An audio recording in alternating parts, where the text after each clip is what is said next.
So, last week was a week full of detours as far as the podcast goes. And so I'm sure that you guys will be glad that we are returning to the conversation that we had previously. And that was on customer conversations. No, it was on conversation frameworks, I believe. And yeah, so I was able to find the list of questions. You'll be happy to know that my son didn't tear it or throw it down the toilet. It was just stuck in one of my bags, and so I can continue with the questions that we were supposed to have been doing last week before I got sidelined by all the distractions. Now, before we resume, a little side note. This is something I've been thinking about. And let me know what you think about it. Either hit me up on the DMs on the Instagram or you send a voice note over here on the Anchor app. So I've been thinking, you know how other podcasts have these really interesting intros where they say something really cool about the podcast? Don't worry, I'm not going to go back to radio voice that my wife made me abandon several months ago. But I've been thinking, perhaps I should start off this podcast by saying that this is the longest running Nigerian wedding podcast, or should I say African wedding podcast? I mean, just let me know what you guys think.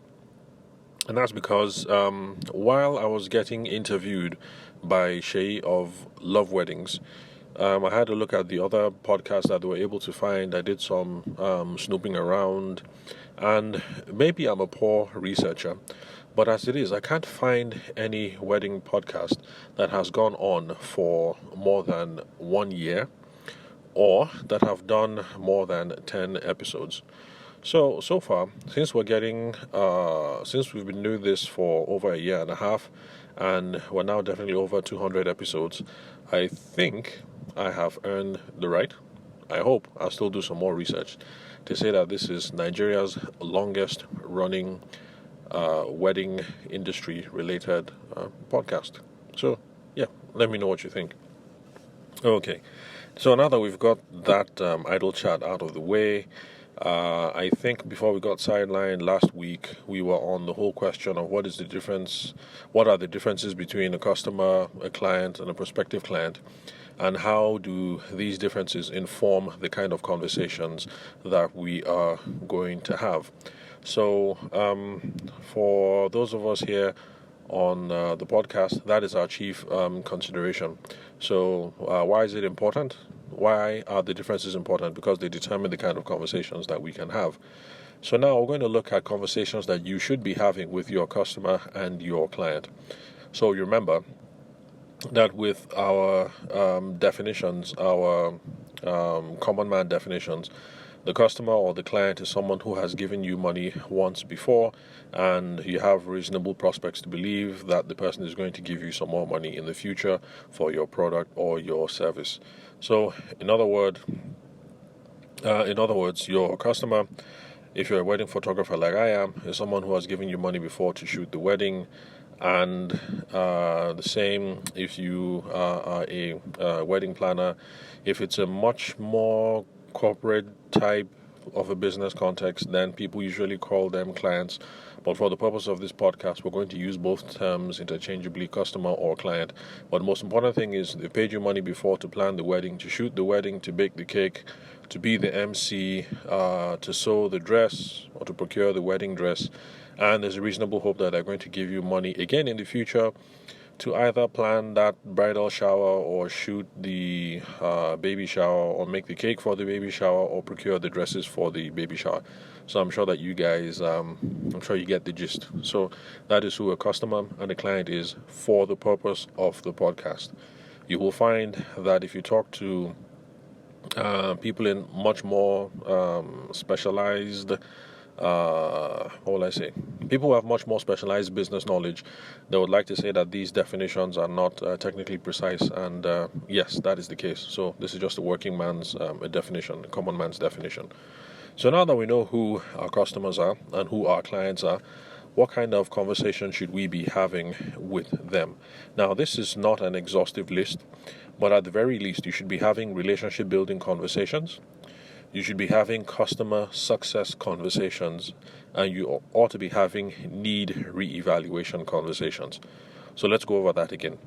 You should be having relationship building conversations.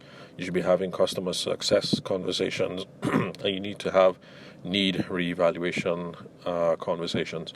So I'm going to deal with them now and not necessarily in that particular order. So first, customer success conversations. Now, for those of you who are long-term listeners, you remember that the first time I introduced this term on the podcast, it was because I was borrowing the term from our brothers and sisters in the tech world. And in the tech industry, they have this whole idea about customer success. Now, the idea behind customer success is this. If someone buys my computer, my software package, my whatever it is that is IT related, but the person actually never uses the product, then the person is not going to come back to me to buy again.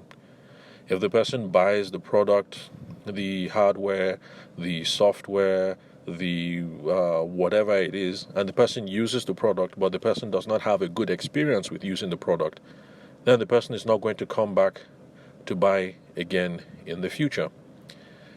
And of course, if the person doesn't come back to buy in the future because the person didn't have a pleasurable experience, the person wasn't able to use that software or hardware product or service to achieve their goals, then the likelihood of them talking to their friends and family and bringing them back to me so that they can buy some more magical IT related stuff, those chances just go down the drain. They go down the window.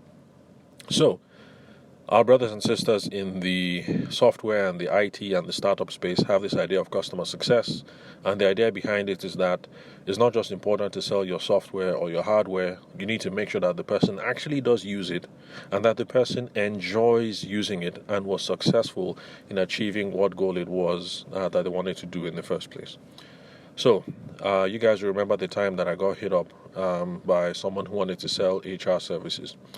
So let's say that is your business and you have this revolutionary software package. You have this revolutionary software package that is going to help people solve all their HR problems. It's going to make people sign in to work on time, and you're going to be able to cut down on the amount of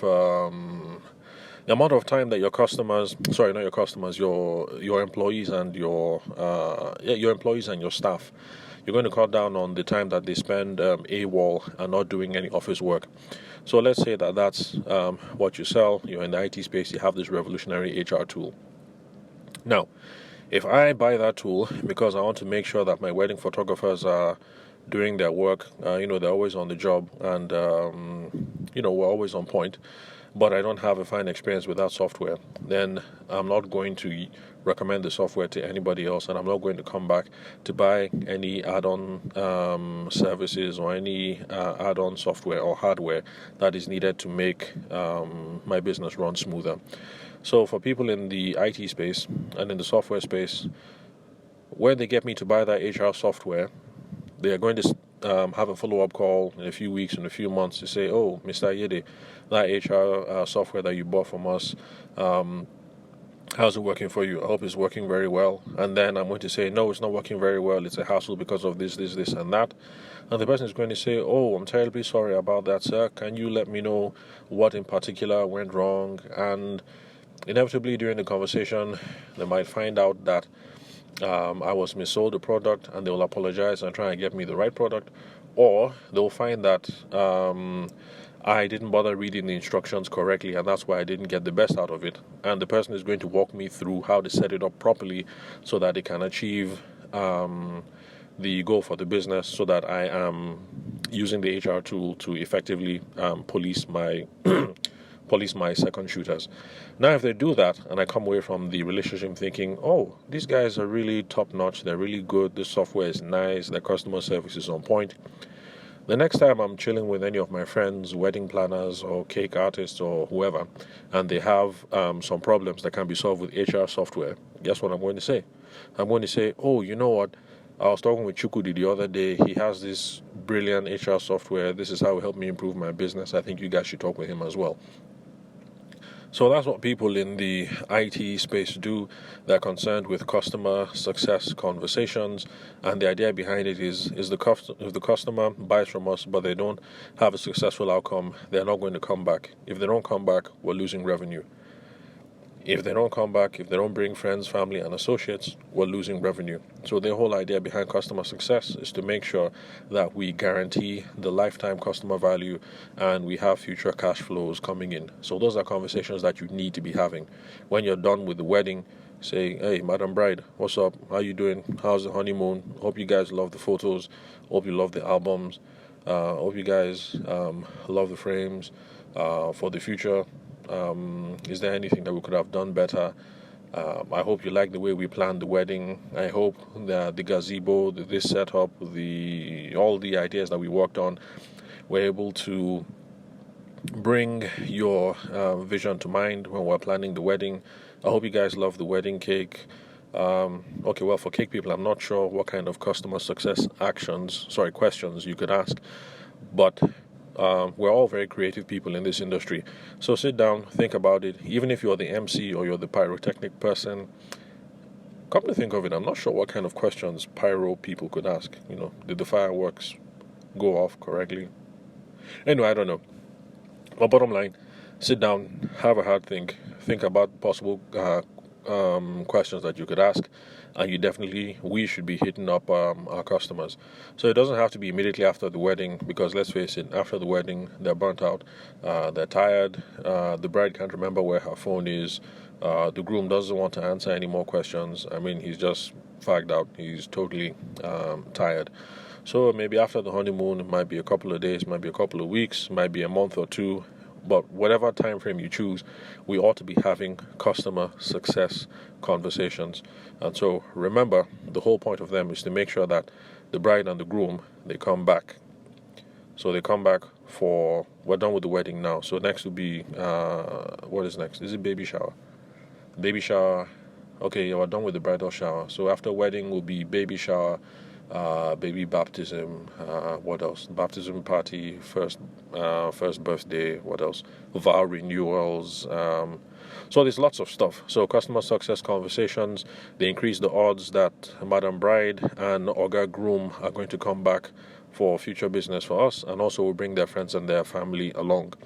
So this is one of the reasons why we ought to pay attention to who it is that we're dealing with, customer, client, or prospect, because it determines the nature of the conversations that we're going to have. And one conversation that we should be having with people who have given us money before and who we hope will give us money again in the future is to have the customer success conversation. Now, I was hoping that we'll be able to do all three in the 10 minutes that I'm trying to allocate for the podcast. But since we've already spent, this is 13 minutes roughly on one, I will leave the other two for tomorrow, and we'll see how it'll go from there. So I hope you guys are proud of me that apart from the 45-minute mishap that we had last week, I've been keeping things to under 15 minutes so far. So thank you very much for listening to the Sales for the Nigerian Wedding Industry podcast, which for now, until you guys prove different to me, is Nigeria's longest running and only successful wedding related podcast for now. And yes, that is a challenge to you guys who put up podcast episodes, but you only did 5 or maybe 10, and that was 3 years ago. Try and get back on the ball and get your podcasts up and rolling, keep them alive, because this is how we learn and this is how we grow. It is through cross-pollination, people putting out ideas about how we grow our businesses and how we can improve ourselves. So thank you very much for your time and attention. I will catch you guys at tomorrow's recording. So, you guys be cool and have a wonderful work day.